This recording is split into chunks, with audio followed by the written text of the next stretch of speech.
Hello student, आगे हमने aldehyde ketone और कार्बोक्सिलिक एसिड का जो चैप्टर हमारा चल रहा है उसमें आल्डिहाइड और कीटोन की जो केमिकल प्रॉपर्टीज है उसमें लास्ट में हमने न्यूक्लियोफिलिक एडिशन पढ़ा हुआ है। अब आज मैं उससे रिलेटेड जो भी इंडेक्स में क्वेश्चंस है वो बहुत इंपॉर्टेंट है। दो क्वेश्चन अभी है, फर्स्ट है 12.4 और another that is 12.5 that is complete the following reaction. तो सबसे पहले 12.4 मतलब ये क्वेश्चंस जो है 12.4 that is based on reactivity. और हमने थ्योरी में पढ़ा है कि जो कार्बोनिक ग्रुप है, carbonic group that is carbon वो डेल्टा प्लस है और वहां पे न्यूक्लियोफाइल का अटैक हो रहा है, लेकिन अराउंड कार्बोनिल कार्बन यदि कोई बल्की ग्रुप है तो न्यूक्लियोफाइल को आने में दिक्कत होगी और वहां पे उसकी जो रिएक्टिविटी है वो कम हो जाती है।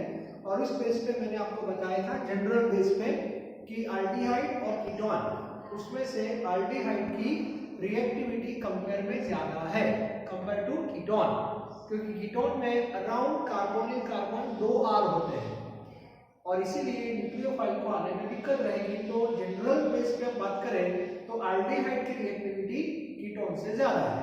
क्लियर? अब यहाँ जो हमारे सामने जो क्वेश्चंस है वो नॉर्मली एमसीक्यू लेवल पे आ सकते हैं। जैसे फर्स्ट है arrange the following compound in increasing order of their reactivity in nucleophilic addition. तो हमारे पास जो फर्स्ट है उसमें पहले लिखा है इथेनॉल, इथेनॉल है। उसके बाद है प्रोपेनॉल, प्रोपेनॉल, प्रोपेनॉल ऐसे बोलेंगे, propanol, propanol, then butanol, butanol that is butanol. Okay, तो सबसे पहले इसमें ज्यादा रिएक्टिव कौन होगा? तो उसमें आप देखो 2 आल्डिहाइड है और 2 कीटोन है। तो हमारे पास जो इथेनॉल है इसका स्ट्रक्चर आपको पता है, एक कार्बोनिल कार्बन है C डबल बॉन्ड O, ठीक है। और यहाँ पे उसकी 2 वैलेंसी रहेगी, यहाँ पे लिखना थोड़ा, यस, यहाँ पे इसकी 2 वैलेंसी, ठीक है। यहाँ पे हाइड्रोजन है और यहाँ पे CH3 दैट इज इथेनॉल।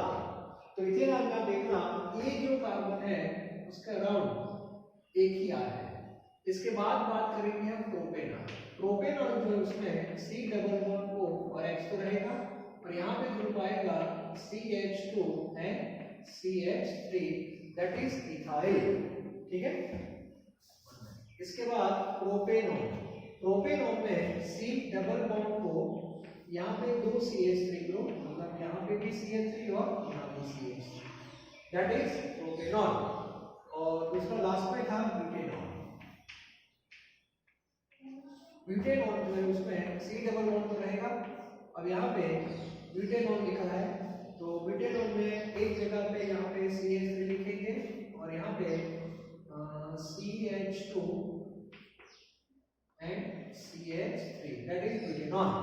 तो यहाँ से पता चल जाता है, ये देखो कार्बन, ये कार्बोनिल कार्बन है और ये भी कार्बोनिल कार्बन है। ये delta plus delta plus delta plus और डेल्टा प्लस। अब इसके ऊपर न्यूक्लियोफाइल का अटैक होता है, nucleophile that is Nu minus, ठीक है। तो इसका इसके ऊपर अटैक होने वाला है। तो इजीली अटैक कहाँ पे होगा?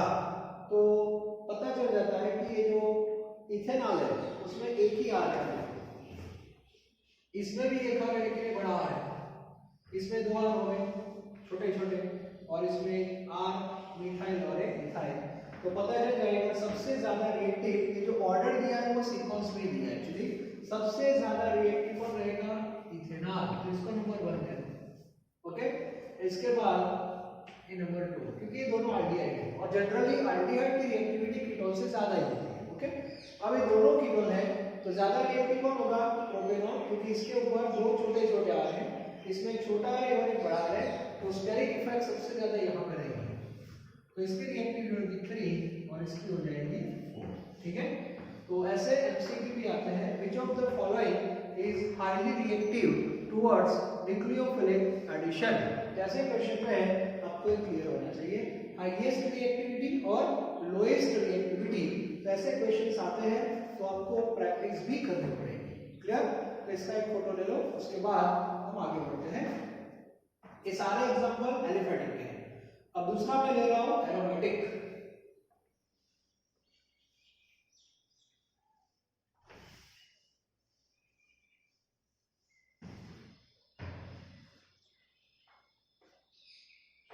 चलो सेकंड में सबसे पहले बेंजाल्डिहाइड। मैं डायरेक्ट यहाँ पे स्ट्रक्चर बना रहा हूँ कि बेंजाल्डिहाइड। ठीक है, यहाँ पे बेंजीन की ring C double bond O और यहाँ पे H, ये डेल्टा प्लस।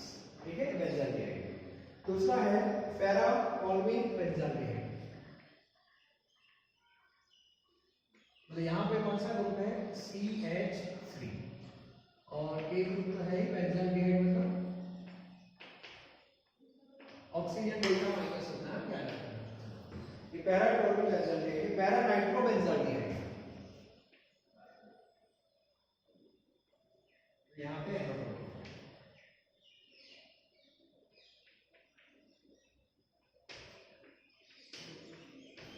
पैरा नाइट्रो और एक है एसीटोफिनोल।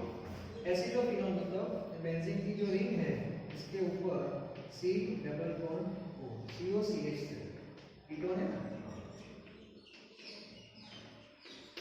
चलो, अब पहले तो इतना क्लियर होना चाहिए कि ये तीनों बेंजाल्डिहाइड है। क्लियर? ये प्योर बेंजाल्डिहाइड और ये दोनों उसके डेरिवेटिव। क्लियर? और एक कीटोन में आता है। तो जनरल तो आपको पता ही है कि अल्डिहाइड की कंपेयर में कीटोन की रिएक्टिविटी कम होती है। तो सबसे लास्ट में कौन आएगा? एसीटोफिनोल। एसीटोफिनोल मतलब बेंजीन की जो रिंग है उसके ऊपर कौन सा group? COCl3, that is methyl phenyl ketone इसको बोलते हैं। तो सबसे लेस्ट कौन आएगा ये क्लियर होना चाहिए, दैट इज नंबर 4। ये क्लियर होना चाहिए। ओके, तो सबसे लेस्ट मैंने आपको बता दिया। अब बात करते हैं बेंजाल्डिहाइड की। अब ये बेंजाल्डिहाइड है, इसके अब मिथाइल अटैच है, यहाँ पे NO2 अटैच है। तो सबसे ज्यादा रिएक्टिविटी किसकी होगी? तो 11th में आपको दो ग्रुप पता है, एक EDG और एक EDG और दूसरा EDG के बाद EWG। तो आपको पता होना चाहिए कि मिथाइल ग्रुप किसमें आता है? EDG में आता है, इलेक्ट्रॉन डोनेटेड ग्रुप। और ये कौन सी इफेक्ट देता है? प्लस आई इंडक्टिव इफेक्ट, मतलब वो इलेक्ट्रॉन रिलीज करेगा। अब इलेक्ट्रॉन रिलीज करेगा, इलेक्ट्रॉन क्या करेगा? रिलीज करेगा। तो रिलीज करेगा तो होगा क्या इससे? तो रिलीज करेगा तो ये डेल्टा प्लस है वो डायल्यूट होगा, पॉजिटिव चार्ज डायल्यूट होगा और पॉजिटिव चार्ज जब डायल्यूट होगा तो रिएक्टिविटी को कम कर देगा। दूसरी बात EWG, ये ग्रुप को बोलते हैं EWG। Okay, electron withdrawing group है, तो इलेक्ट्रॉन को वापस ला रहा है। वापस लाएगा तो ऑब्वियसली डेल्टा पॉजिटिव है उसको बढ़ा करेगा, मतलब चार्ज बढ़ाएगा और चार्ज जितना बढ़ेगा उतनी रिएक्टिविटी ज्यादा होगी। तो मुझे बताओ ये दोनों में ज्यादा रिएक्टिव कौन होगा? ये होगा। अब ये दोनों के बीच में प्योर बेंजाल्डिहाइड है, तो इसका मीनिंग हो जाता है बेंजाल्डिहाइड बेस है, ये जो मिथाइल ग्रुप है वो रिएक्टिविटी बेंजाल्डिहाइड्स को भी कम कर देगा और ये जो है वो बेंजाल्डिहाइड से ज्यादा करेगा। तो सबसे ज्यादा रिएक्टिव ये होगा नाइट्रो 1, इसके बाद आपको ये लिखना है 2 और इसके बाद आएगा 3। ठीक है, तो ये क्लियर होना चाहिए। तो एरोमेटिक में भी क्लियर होना चाहिए कि किसकी सबसे ज्यादा होगी। ठीक है, एसीटोफिनोल की जगह आई बेंजोफिनोल में ले रहा हूं। बेंजोफिनोल में क्या होगा? बेंजीन की दो रिंग होती है ऐसे, बेंजोफिनोल है तो इसकी रिएक्टिविटी तो सबसे कम होगी, दैट इज नंबर 5। ओके, क्योंकि दो बड़े बड़े ग्रुप आ गए तो न्यूक्लियोफिलिक एडिशन में स्टेरिक इफेक्ट और इंडक्टिव इफेक्ट के बेस पे हमें आंसर देना है। तो ऐसे क्वेश्चंस आपको एमसीक्यू में मिलने वाले हैं और इसीलिए मैंने ये टॉपिक लेक्चर यहाँ पे रखा हुआ है, तो ये आपको पता होना चाहिए। तो इसका भी एक फोटो ले लो और उसके बाद 12.5 जो है that is complete the following reactions. जो एमोनिया और उसके जो डेरिवेटिव के रिएक्शन हमने पढ़े थे उस पे बेस पे हमें आगे बढ़ना है। ठीक है।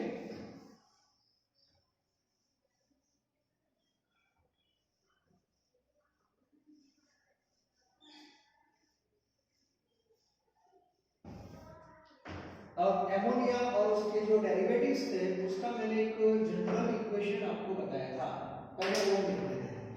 12.5 इंडेक्स की बात कर रहे हैं, 12.5 वो पढ़ने से पहले हमने ऐसा पढ़ा था कि C डबल बॉन्ड O एक कौन सा ग्रुप है, carbonyl group, either present in aldehyde और कीटोन।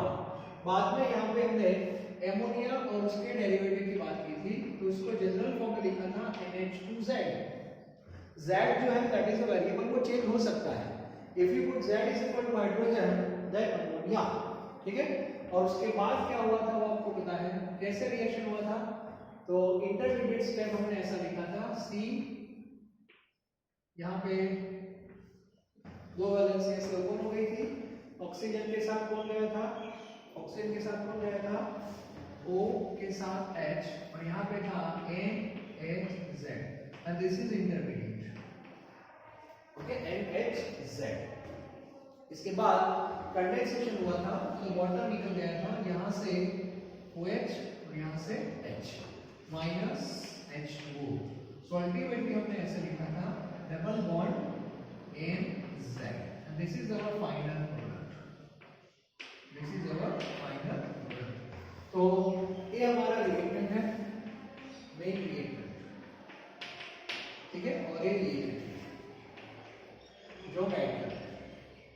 तो अल्टीमेटली हमें करना क्या है, ऑक्सीजन को हटा के यहाँ से ऑक्सीजन निकल जाता है और यहाँ से आप देखोगे तो H2 निकल, बेसिकली रिएक्शन तो वही हो, इसका ऑक्सीजन और इसका हाइड्रोजन, और NZ यहाँ पे देखो कंबाइन हो रहा है, ठीक है। तो बेसिकली हमें क्या करना क्या है, जब भी ये रिएक्शन हम डायरेक्ट लिखते हैं तो इतना क्लियर होना चाहिए कि हमें कार्बोनिल ग्रुप में से ऑक्सीजन को हटा देना है और उसकी जगह NZ को अटैच करना है। तो N तो फिक्स ही हो गया, लेकिन Z जो है दैट इज वेरिएबल, और उस हिसाब से हमें सारे रिएक्शन हम लिखने जा रहे हैं। कंप्लीट द फॉलोइंग रिएक्शन, तो उसमें नंबर 1 जो है दैट इज साइक्लोबेस जा रहा है, हाँ साइक्लोपेंटेनॉन जैसा, ठीक है, C डबल बॉन्ड हो गया। अब इसके साथ NH2OH हाइड्रोक्सिल एमाइन है, ठीक है, NH2OH, तो NH2OH है। अब कौन कहां पे अटैच होने वाला है ये क्लियर होना चाहिए। तो NH2 फिक्स हो गया, तो ये जो Z है वो हमारे लिए कौन होगा, OH होगा, ठीक है। देखिए ZOH है। अब इसमें निकलता क्या है, वाटर, अल्टीमेटली निकलता क्या है, वाटर, यहाँ से H2O H2 और O, मतलब ये H2 यहाँ से निकलेगा और यहाँ से OH दोनों निकलेंगे, तो फाइनल जो प्रोडक्ट होगी वो ऐसी होगी, double bond as it is, और यहाँ पर अटैच होगा NOH, यहाँ से H2 निकलेगा, NH2Z है कि नहीं, उसका H2 और इसका ऑक्सीजन वो निकल जाएगा, एक क्लियर होना चाहिए, ठीक है। सेकंड में साइक्लोहेक्सेनॉन है, ये डबल बॉन्ड को लिखा है, cyclohexanone plus NH2 then NH। Exam में रिएक्शन देख के स्टूडेंट घबरा जाता है कि यार इतना बड़ा रिएक्शन क्या करेंगे इसमें, तो आपको टेंशन लेने की कोई बात नहीं है, ठीक है।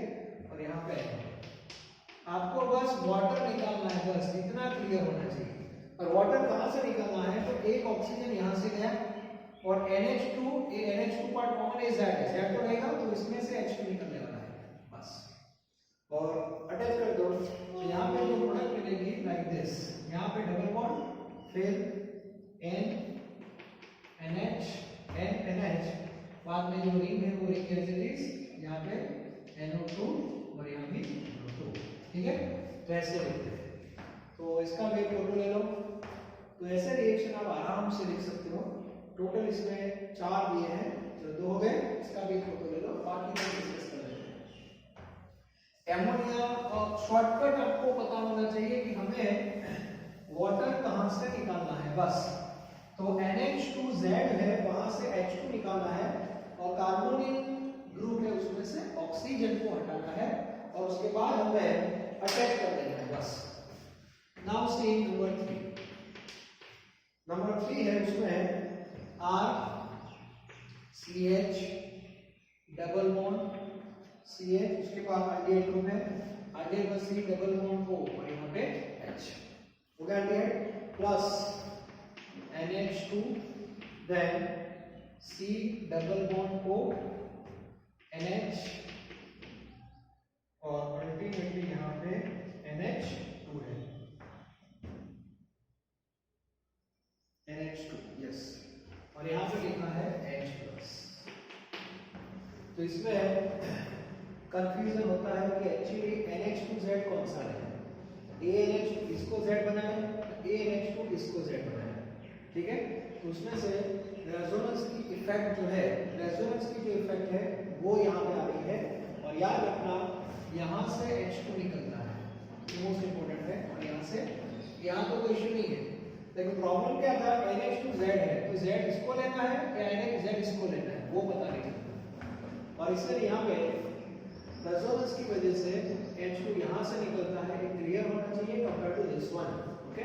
मतलब ये नाइट्रोजन के पास भी लोन पेयर है, इसके पास भी लोन पेयर है, लेकिन ये जो लोन पेयर है वो रेजोनेंस में यूज हो जाता है, मतलब वो स्टेबल नहीं है, और ये जो लोन पेयर है वो स्टेबल नहीं है, और इसीलिए यहाँ से अटैचमेंट होगा।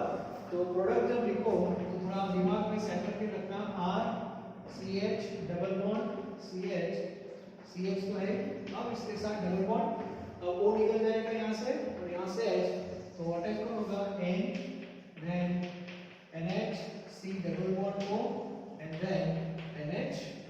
ये प्रोडक्ट आपको मिलेगी, N NH CO NH2, ऐसी प्रोडक्ट आपको मिलेगी, ठीक है।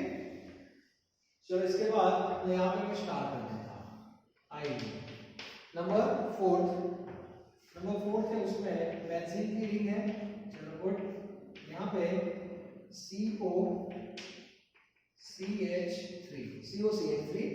प्लस CH3 CH2 और यहाँ पे NH2। चलो इसमें ये ऑक्सीजन गया, और यहाँ से NH2Z, तो यहाँ से H2 जाएगा, तो माइनस H2, तो फाइनल प्रोडक्ट आपको जो मिलेगी दैट इज लाइक दिस। यहाँ पे H3 CH3, इसमें कोई चीज नहीं है, यहाँ पे डबल बॉन्ड और उसके साथ NCH2 और CH3, तो ऐसे हम प्रोडक्ट बना सकते हैं। मतलब मेनली आपको कनेक्शन कैसे करना है ना वो पता होना चाहिए। एमोनिया और उसके जो डेरिवेटिव्स है उसमें हमें अल्टीमेटली वाटर ही निकालना है, double bond as it is ही रहेगा, तो कार्बोनिल ग्रुप में से ऑक्सीजन निकालना है और NH2Z में से इसको निकालना है बस, और एक कार्बन और एक को डबल बॉन्ड के साथ कनेक्ट कर दो, तो Z है वो पीछे पीछे आता रहेगा। तो रिएक्शन बहुत सिंपल है, लेकिन लुक वाइज थोड़ा कॉम्प्लिकेशन आ जाता है। ये बहुत इंपॉर्टेंट है क्योंकि दो जगह NH2 है, तो कौन सा हाइड्रोजन निकलेगा वो क्लियर होना चाहिए। इलेक्ट्रोफाइल ज्यादा रिएक्टिव कौन बनेगा, ये नाइट्रोजन वाला और ये नाइट्रोजन वाला, तो इसकी जो लॉन्ग पेयर है वो यहाँ पे स्टेडी रहती है और एक कंटिन्यूअस इसके साथ रेजोनेंस में घूमते रहती है, इसीलिए वहां पे इश्यूज आ जाते हैं, ठीक है। क्योंकि ये लॉन्ग पेयर हो जाएगी तो ये पार्ट में रेजोनेंस होगा, डबल सिंगल लोन पेयर, और ये लोन पेयर यहाँ पे शिफ्ट हो जाते हैं, तो ये पार्ट में रेजोनेंस होता है, तो यहाँ पे N पॉजिटिव हो जाएगा, व्हाइल न्यूक्लियोफाइल का चार्ज होता है नेगेटिव, तो ये पार्ट यहाँ से अटैच होता है, ठीक है। इसीलिए ये रिएक्शन बहुत ही इंपॉर्टेंट है, तो क्लियर होना चाहिए। तो आज इंटेक्स क्वेश्चन के साथ हमारे न्यूक्लियोफिलिक एडिशंस के जो लास्ट रिएक्शंस थे अमोनिया, वो भी यहाँ पे कंप्लीट हो रहा है, और उसके साथ एल्डिहाइड और कीटोन का जो सेक्शन है वो यहाँ पे मैं कंप्लीट कर रहा हूँ, ओके।